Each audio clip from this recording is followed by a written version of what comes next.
Now the Royal Enfield Himalayan, it needs no introduction. Ever since its launch over 5 years back,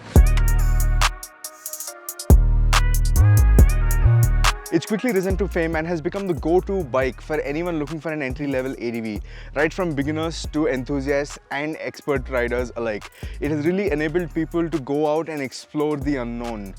But for a few years now, Royal Enfield customers and enthusiasts alike have been tinkering with the idea of a Himalayan more suited for the urban jungle.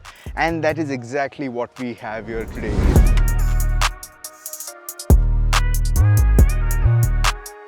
Say hello to the Royal Enfield Scram. What it is essentially a Himalayan with a smaller front wheel, the lack of fairing, and a general setup more suited to tackle the urban jungle. And when you want to, go out and hit some trails and really kick up the dirt. But does it deliver on all those claims? That's what we're here to find out. Welcome to our first ride review of the Royal Enfield Scram. If you like this video, do give us a thumbs up, share this video with your friends, and click on that bell icon to stay notified on all things thrill of riding and thrill of driving.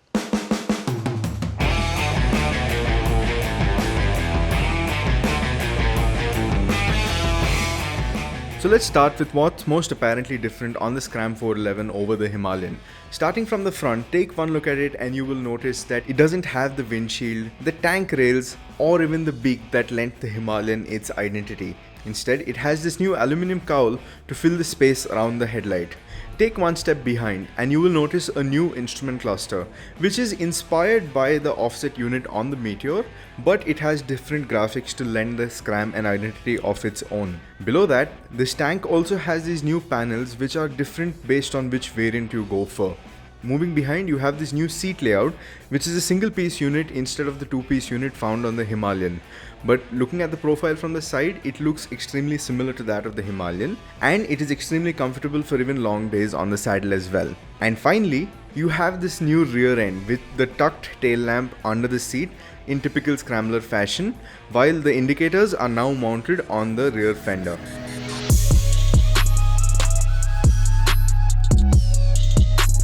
So let's start with what's the biggest change on the Scram 411, its chassis setup. Now, the eagle-eyed amongst you would have noticed the 19-inch front wheel instead of the 21-inch front wheel of the Himalayan. This change has primarily been made to make the bike an easier, more approachable and a better road-going bike, while still retaining most of the Himalayan's off-roading prowess. And Royal Enfield has really delivered what they promised. On road, we got to ride the bike for around 70 kilometers on the highway, and right off the bat it feels easier to ride. The front end feels more lively and agile, and this is saying something considering that the Himalayan was pretty agile as well. To make seated riding more comfortable, the handlebar is 60 mm lower and 20 mm closer to the rider. But despite this, the standing position remains uncompromised. In terms of suspension, the bike uses the same mechanical setup as the Himalayan, but because of the smaller wheel, it gets 10 mm lesser travel in the front, and it also has different sag settings. The seat height is also 5 mm lower, making it easier for shorter riders as well. Now, because of the smaller front wheel, ground clearance has gone down by 20 mm, but in the entire day of riding and riding hard, the bike didn't bottom out even once. Now, to test the bike's off-road capabilities, we rode it to Big Rock Dirt Park in Kolar. There was a trail section and a flat track section, both of which the bike handled like an absolute champ. Not once did the Scram feel under-equipped, and the only place I had to wrestle the bike ever so slightly was over the bigger boulders where the Himalayan with its bigger front wheel would have just glided across. The bike also retains the same solid braking setup, but one thing that's a bit of a miss is the fact that the bike doesn't get switchable ABS, so that's definitely something that needs to be looked into. Overall, the bike is around 5 kilos lighter than the Himalayan, and this is down to the lack of the tank rails, the center stand and the smaller wheel. So it could stand to be lighter still, but since it's based on the Himalayan, I can understand why Royal Enfield didn't mess with the platform too much.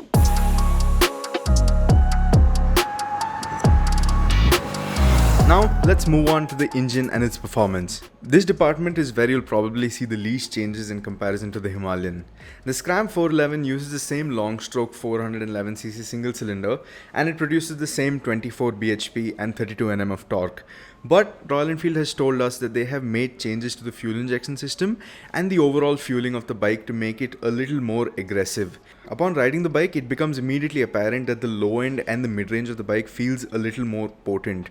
It feels like it has a little more grunt down low, and that definitely definitely helps, especially when you're riding the bike off-road. Now we've also been told that the same changes will be made on the Himalayan as well, so that will definitely help when riding off-road. The refinement level wise, this engine is one sorted package. Over the years, Royal Enfield has put in a lot of effort to make this engine as refined and as smooth as possible, and that is definitely noticeable. You barely feel any vibes unless you're really thrashing it, which on this engine layout it is pointless anyways. The lack of wind protection doesn't really come in the way unless you're riding in really colder temperatures. Speaking of riding on the highway, comfortable cruising comes at around 95 to 100 km per hour, and riding at this pace will give you enough room to make quick overtakes as well. Anything beyond that and the engine starts to feel a bit strained.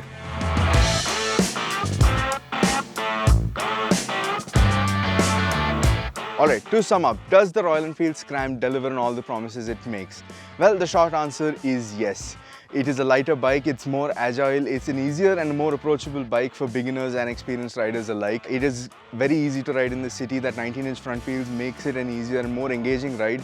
Even off-road, unless you really have the skill to exploit the Himalayan's max potential, you're not really going to be finding any flaws with this bike. It handles like a charm both on and off the road. And that's exactly the promise they made with this bike, a more fun and more engaging bike on the whole.